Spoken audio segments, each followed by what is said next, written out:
Good morning. Excel basic के part 9 में आपका स्वागत है। आज हम देखेंगे सम इफ। पहले हम जान लेते हैं सम इफ होता क्या है। ठीक है, सम इफ जो फंक्शन है एक्सेल का, वो फंक्शन है ना जिससे हम कोई स्पेसिफिक रेंज को सिलेक्ट करके उसमें कोई स्पेसिफिक कंडीशन या रिजल्ट लाने के लिए उसको अप्लाई करते हैं। ठीक है, मान के चलिए मेरे पास एक डेटा है, उसके इतने दूर के भाग में से मुझे कोई स्पेसिफिक डेटा को निकालना है, उसका मुझे सम चाहिए। ठीक है, कोई स्पेसिफिक उसमें क्राइटेरिया मैंने दिया हुआ है यहाँ पे, जैसे कि आप देख रहे हो। रुको मैं आपको एग्जांपल से ही दिखाता हूँ। जैसे कि ये प्रोडक्ट का एक पूरा रेंज है। ठीक है, प्रोडक्ट के रेंज में बहुत सारी चीज़ें हैं। यहाँ पे टेबल है, चेयर है, सेट सोफ़ा सेट है, डिनर टेबल है। ठीक है, अलग अलग चीज़ है। अब मुझे इसमें से जब मैं टोटल करूँगा तो ये तो ग्रैंड टोटल में सब कुछ का सम बता देगा। जो यहाँ पे टेबल है, चेयर है, वो सब का सम बताएगा। लेकिन सम इफ का यूज करके क्या होगा, मैं कोई स्पेसिफिक इस पूरे पर्टिकुलर रेंज में से कोई स्पेसिफिक चीज का डेटा का सम निकाल सकता हूँ। ये इसका एक मेरे ख्याल से मैं आपको बोलूँ तो ये इसका एक तरह से डिफिनेशन हुआ। ठीक है, कि सम इफ एक वो फंक्शन है, इंग्लिश में बोले तो sum if is a function of Excel use to sum value in a range based on a specific condition. ठीक है, कोई स्पेसिफिक कंडीशन लगाने के लिए यूज होता है। ठीक है, अब इसे इम्प्लीमेंट कैसे करते हैं, यहाँ पे जैसे कि उसका एक फॉर्मूला होता है इक्वल टू सम इफ। अब देखोगे यहाँ पे ये आ गया। ठीक है, सम इफ। यहाँ पे अगर आप देखोगे एक्सेल ऑलरेडी आपको एक हिंट देता है कि इसमें ये कैसे यूज होता है। तो यहाँ पे एक चीज दिया है रेंज।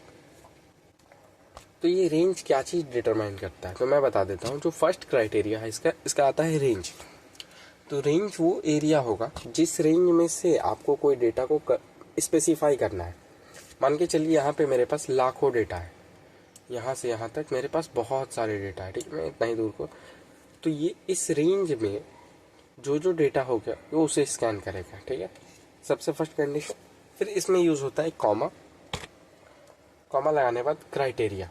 अब हमें किस चीज का सम चाहिए, उसमें क्या ऐसा लिखा हो जिसका हमें सम चाहिए। ठीक है, मान के चलिए मैंने यहाँ पे लिख दिया बैट। ओके, मैंने लिख दिया बैट। क्राइटेरिया के अंदर आप जो भी भरोगे ये उसी चीज का आपको सम दिखाएगा। ठीक, मैंने यहाँ पे रख दिया बैट। ठीक, अब नेक्स्ट क्या है, इसके बाद फिर से एक कॉमा देंगे। ये बैट मैंने डबल इन्वर्टेड में इसलिए लिखा है क्योंकि ये टेक्स्ट फॉर्म में है। अगर ये नंबर फॉर्म में होता तो हम इसे डायरेक्ट लिखते, या फिर अगर कोई सेल का लोकेशन होता तो ये डायरेक्ट होता। Always word always inverted comma में रहता है। उसके बाद है सम रेंज। ठीक है, अब सम रेंज क्या होता है, मान के चलिए मेरे पास ये डेटा है, इसका सम इस जगह पे है, इसका सम इस जगह पे है, ये उस रेंज को मांग रहा है। अब मैं आपको बताता हूँ। देखिए यहाँ पे तो 0 आ गया। ठीक है, अब देखिए मैं यहाँ पे लिखता हूँ बैट, कैट, बैट, फिर से लिखता हूँ बैट। इसी में यहाँ से कॉपी कर दिया। ठीक है, अब मैं बैट का वैल्यू दे देता हूँ 10, 5 कुछ 54, 55। ठीक है, अब मैं इसी को रिपीट कर ले आता हूँ। तो अगर आप इस पे ध्यान दोगे तो इस रेंज में जितने भी बैट हैं 1 2 3 4 करके जितने भी बैट है, इसने उस सिलेक्टेड रेंज के फर्स्ट वाला रेंज में से बैट को सिलेक्ट किया। बैट के अंदर मतलब रेंज के अंदर हमें क्या सर्च चाहिए, किस चीज़ का रिजल्ट चाहिए, उस स्पेसिफाई वर्ड को सिलेक्ट किया। अगर यहाँ पे बैट है तो बैट का है। ठीक है, और उसमें से किस जगह पे उसका डेटा है, किसमें उसका नंबर है, किसमें उसका वैल्यू है। जैसे कि सिर्फ बैट जो है वो तो सिर्फ वर्ड हुआ, ये एक डायरेक्शन हुआ कि हाँ बैट है। वो कितना अमाउंट में है वो यहाँ पे रिप्रेजेंट कर रहा है, और ये उस रेंज में से जितने भी होंगे बैट में जितने भी नंबर होंगे ये उसे इलेक्ट करते जाएगा। अब मैं यहाँ पे अगर चेंज कर देता हूँ, बैट की जगह पे मैट लगा देता हूँ। तो देखना ये चेंज हो गया कि नहीं। मैं रुके आपको दिखाता हूँ।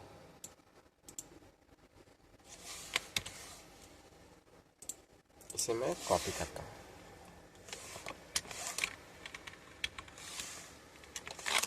ओके, अब मैं यहाँ पे मैट को हटा के यहाँ पे बैट लिख देता हूँ। ये रेंज वही है, ठीक है, ये रेंज वही रेंज में है, बस यहाँ पे बैट का है।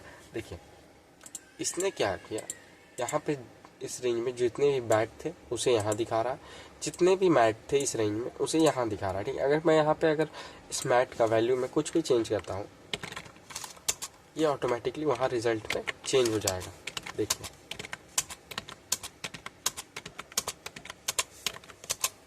तो समय बहुत इम्पोर्टेंट रोल प्ले करता है, इसका बहुत यूज़ है, ठीक। फिलहाल हम ये जो एग्जाम्पल है हम इससे समझेंगे कि इसे कैसे यूज़ करते हैं, ठीक है। मैं यहाँ पे शीट 3 में आ जाता हूँ, इसी में आपको मैं बता देता हूँ। पहले इसे कॉपी कर लेते हैं।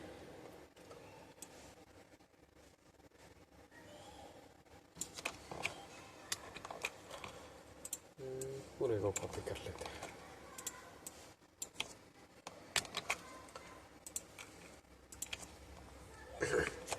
अब देखिए हमारे पास ये डेटा है, ठीक है,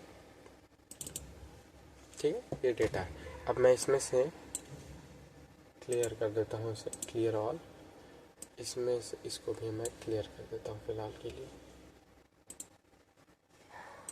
नहीं हो गया। अब देखिए ये हमारे पास एक रॉ डेटा है, इसमें क्या है, प्रोडक्ट है, चेयर है, टेबल है, ठीक है, टेबल, चेयर, सोफा सेट और डिनर टेबल है।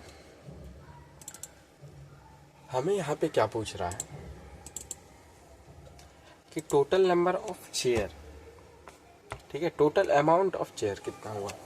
ये जो हमारे पास डेटा है इसमें से चेयर का टोटल अमाउंट क्या हो, तो यहाँ पे हम सम इफ को यूज़ करेंगे, इक्वल टू लगाएंगे, यहाँ पे हम लिखेंगे सम इफ। देखिए आप यहाँ पे, अगर मैं आपको ये चीज़ क्लियर कर देता हूँ, अगर आप यहाँ पे सम लिखोगे, सम इफ, उसके बाद ये जैसे आपको सजेशन दे दिया है, आप इंटर को प्रेस नहीं करना, आप यूज़ करना टैब। टैब से ये ऑटोमेटिकली ले लेता है। बहुत लोग इंटर दबा देते हैं और फिर उसके बाद ये नीचे चल जाता है, ठीक है, ये गलती नहीं करना। पहले हम रेंज सिलेक्ट करेंगे, हमें कहाँ से कहाँ तक में चाहिए, यहाँ से टेबल से लेके इस पूरे रेंज में से हमें लेना है, ठीक है। अब हमें इस रेंज में से किसे इलेक्ट करना है, चेयर को इलेक्ट करना है, तो हम यहाँ पे ब्रैकेट देंगे, यहाँ पे लिख देंगे CHAIR, चेयर, ठीक है, और इसे इन्वर्टेड कॉमा से क्लोज कर देंगे। अब हमें देखना है कि इसका जो अमाउंट है, टोटल अमाउंट है, वो कहाँ पे दिखा रहा है, ये शो कर रहा है यहाँ पे, तो हम इसे भी सिलेक्ट करेंगे। नहीं, हाँ, ब्रैकेट क्लोज नहीं करना, यहाँ पे एक कॉमा देना, ठीक है, कॉमा दे इस रेंज को हम सिलेक्ट कर लेंगे लाइक दिस, ठीक है। अब हम इसे ब्रैकेट क्लोज करके इंटर दबा देंगे। आपने समझा? देखिए मैं फिर से बता देता हूँ, ये यहाँ पे है टोटल अमाउंट ऑफ टेबल्स, ठीक। अब हम टेबल्स का आपको निकाल के दिखाते हैं। यहाँ पे हमने डाला इक्वल टू सम इफ, ठीक है। सम इफ के बाद अब हम इसमें से रेंज को सिलेक्ट कर लिया, इस रेंज में से हमें टेबल का निकालना, इस रेंज मतलब सिलेक्टेड रेंज, जो ये सिलेक्टेड रेंज है, अब हमें इसमें से टेबल सिलेक्ट करना है, तो हम यहाँ पे लिखेंगे टेबल, ठीक है। अब हमें फिर से कॉमा देना है। अब हमें ये देखना है कि इसका डेटा कहाँ पे है जिसमें से हम इसे निकालेंगे, तो यहाँ पे है वो डेटा, ठीक है, यहाँ पे है वो डेटा जिसमें से हमें चेयर्स का जो चेयर्स डायरेक्शन दिया हुआ है, उस रेंज का डेटा कहाँ पे है, टोटल अमाउंट आ रहा है यहाँ पे। तो अब हम इसे ब्रैकेट क्लोज करेंगे और इंटर दबा दें। देखिए ये ऑटोमेटिकली इसने क्या किया, जितने भी टेबल्स थे यहाँ पे, जितने भी टेबल्स थे उसका टोटल करके हमें यहाँ पे शो कर गया, ठीक है।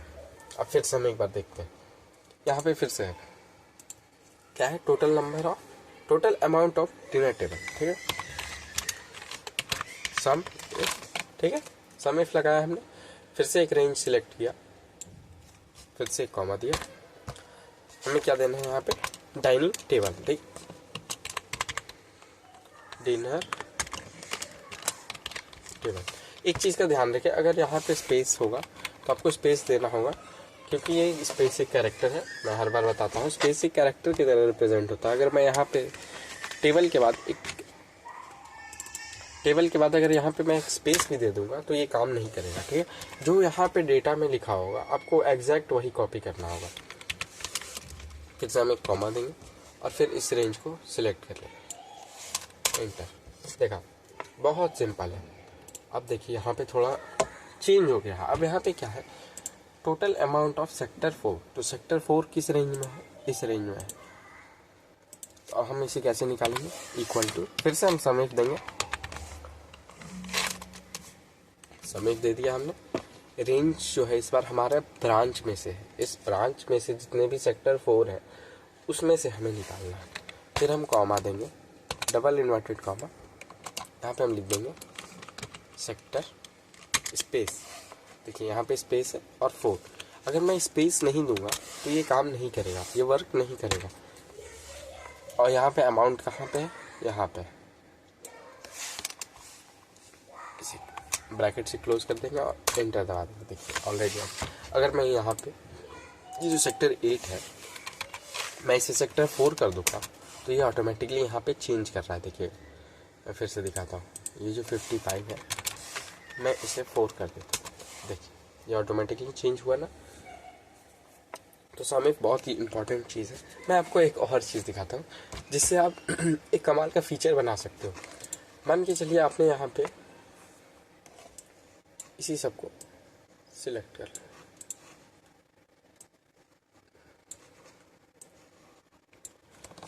कॉपी करो और यहाँ पे कर दो पेस्ट।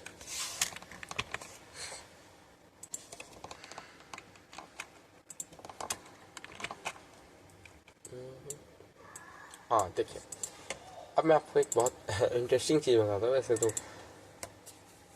मैं चाहता हूँ कि यहाँ पे अगर मैं प्रोडक्ट का नाम लिखूँ कोई भी, अगर मैं यहाँ पे टेबल लिखूँ तो टेबल के डिस्ट्रीब्यूटर जो है, डिस्ट्रीब्यूटर नहीं है, यहाँ पे कॉम्प्लिकेट नहीं करेंगे, ठीक है। ब्रांच भी हटा देते हैं रेट को भी हटा देते हैं, ठीक। अगर मैं यहाँ पे प्रोडक्ट लिखूँ तो यहाँ पे ऑलरेडी मुझे उसका कितना पीस बिका और टोटल कितना अमाउंट आया, मुझे वो शो कर देना चाहिए। मैं अगर यहाँ पे टेबल लिखूँगा, जैसे कि मैं यहाँ पे अगर टेबल लिखूँ तो यहाँ पे ऑटोमेटिकली उसका पीस आ जाए कि उसने कितना पीस मुझसे परचेज़ किया और कितना उसका अमाउंट गया। अगर आप ये निकाल लोगे तो मैं आपको, वैसे तो मैं ये नेक्स्ट क्लास में बता दूंगा, पर आपके लिए ये होमवर्क है, आप इसे बना के देखना। मैं फिर से बता देता हूँ कंडीशन क्या है। ये जैसे कि यहाँ प्रोडक्ट है, अगर मैंने यहाँ पे टेबल लिखा तो ये टेबल कितने टोटल पीसेस बिके हैं आपको ये शो कर दे, और यहाँ पे वो कितना अमाउंट में टोटल बिका है वो शो कर दे। अगर मैं यहाँ पे चेयर लिख दूँ तो यहाँ पे जो होगा वो आ जाना चाहिए, जो अमाउंट है वो आ जाना चाहिए, और जो टोटल अमाउंट है वो आ जाना चाहिए। यहाँ पे पीसेस आने चाहिए, यहाँ पे अमाउंट आना चाहिए। ये आपके लिए एक होमवर्क है, आप इसे ट्राई कीजिएगा। ये बहुत सिंपल से हो जाएगा। अगर मैं आपको बताऊंगा तब आप भी सोचेंगे ये तो बहुत सिंपल से हो गया, पर देखने में लगता है बहुत कॉम्प्लिकेटेड है। ये सम इफ का यूज़ करके ही होगा। आप अपने लॉजिकल थिंकिंग का यूज़ करें, ठीक है। आप नेक्स्ट क्लास में मैं मिलता हूँ, तब तक के लिए